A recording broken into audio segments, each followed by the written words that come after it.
Everything that lives does so under the categorical condition of decisively interfering in the life of someone else.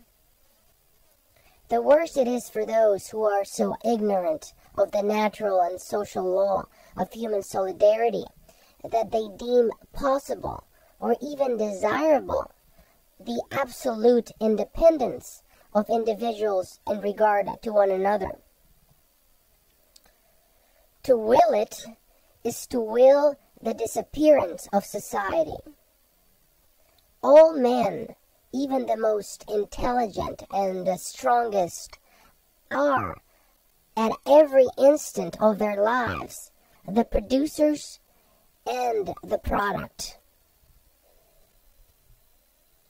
Freedom itself, the freedom of every man, is the ever-renewed effect of the great mass of physical, intellectual, and moral influences to which this man is subjected by the people surrounding him, and the environment in which he was born, and in which he passed his whole life.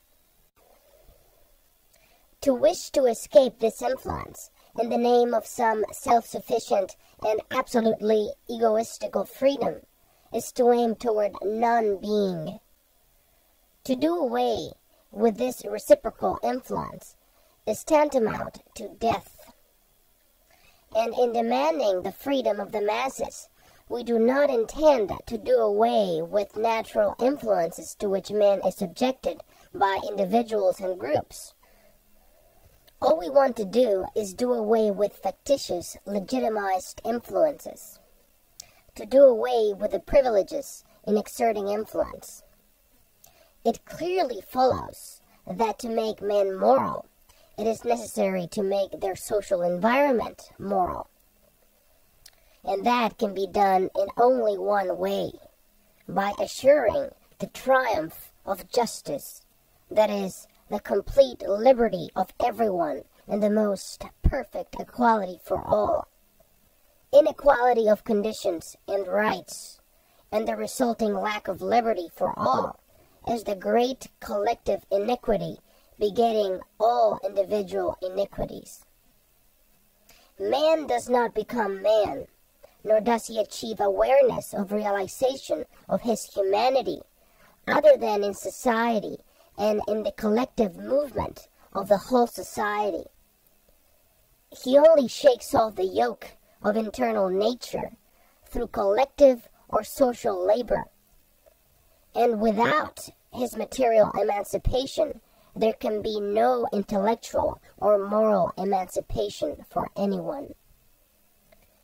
Man in isolation can have no awareness of his liberty. Being free for man means being acknowledged, considered, and treated as such by another man, and by all the men around him. Liberty is therefore a feature not of isolation, but of interaction, not of exclusion, but rather of connection. I myself am human and free only to the extent that I acknowledge the humanity and liberty of all my fellows. I am properly free when all the men and women about me are equally free.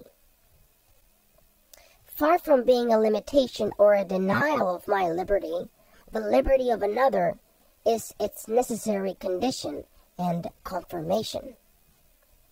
Now, it has been proven 8,000 times that an isolated worker cannot produce much more than what he consumes. We challenge any real worker, any worker who does not enjoy a single privilege, to amass millions of dollars. That would be quite impossible. Therefore, if some individuals in present-day society do acquire such great sums, it is not by their labor that they do so, but by their privilege, that is, by a juridically legalized injustice. And since a person inevitably takes from others whatever he does not gain from his own, we have the right to say that all such profits are thefts of collective labor, committed by a few privileged individuals with the sanction of the state and under its protection.